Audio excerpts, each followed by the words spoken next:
Hello and Assalamualaikum everyone. Today we are going to talk about risk and hazard while working in laboratory. We are also going to explain a little bit about our related Act of Right and Safety of Workers, which is Act 514 Occupational Safety and Health Act 1994. Let's learn step by step. Firstly, we need to know what is the meaning by risk and hazards. These two terms have a different meaning, however they are very related from each other. Risk is the probability that an exposure to a hazardous substance will have a negative impact on one's health, while hazard is the sources of that risk. There are different types of laboratory hazards to recognize, which are chemical, biological, physical and electrical hazards. Our focus now is the chemical hazards since they are being used a lot while doing laboratory work. Chemical hazard is the potential of getting injury caused by misuse or mishandle of chemicals in lab. An example of chemical hazard is liquid nitrogen. It is a cryogenic chemical which is extremely cold. Hence, preventive measures such as wear PPE and specialized gloves for handling liquid nitrogen are very important. In addition, only trained workers are allowed to handle it.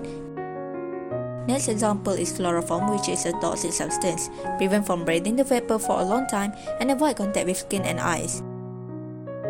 Another hazard is flammable substance such as ethanol that can ignite fire easily. The risk can be reduced by pressing or storing the flammable liquids in a specialized cabinet far from the sources of ignition. Every workers need to know their rights at work. In Malaysia, Occupational Safety and Health Act 1994 is the act that provides the legislative framework to secure the safety, health and welfare among all Malaysian workforce. The objective of OSHA are to protect workers from harm that could be caused by their own activities at work.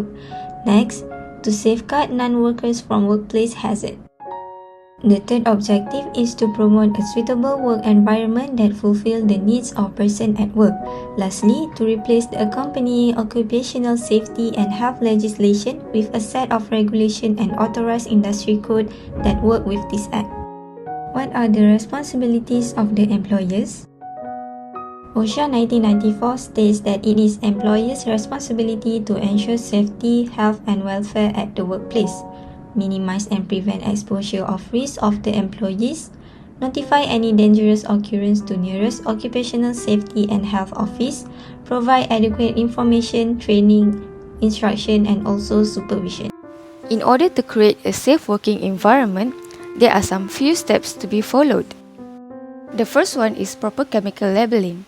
Proper labeling of chemicals is one way of informing people who work in laboratories of potential hazards that exist, as well as facilitating emergency responses such as cleaning up spills and obtaining the proper medical treatment. These labels help ensure that the lab workers are working with the correct materials. Next is safe chemical storage. The most obvious reason for proper chemical storage is safety. For example, without well-ventilated storage cabinets, highly flammable or toxic chemicals can create a dangerous environment when accessed. Furthermore, chemical storage is important for the integrity of a lab. Regardless of the type of chemical being stored, its purity will impact the results of experiments. So next, what are the importance of risks and hazards in laboratories? First, to acknowledge the level of the risk and risk factors that have the potential to cause harm. It is important because it can prevent or minimize the injuries and illnesses, especially when handling the hazardous materials. Not only that, Occupational Health and Safety Act or OSHA also important because it ensures the clean and healthful condition in working environment.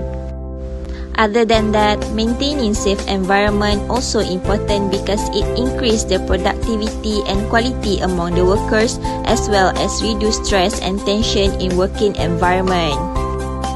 To conclude, risk and hazard, OSHA as well as maintaining a safe environment are crucial in order to work in a good and positive environment. I think that's all from us. Thank you.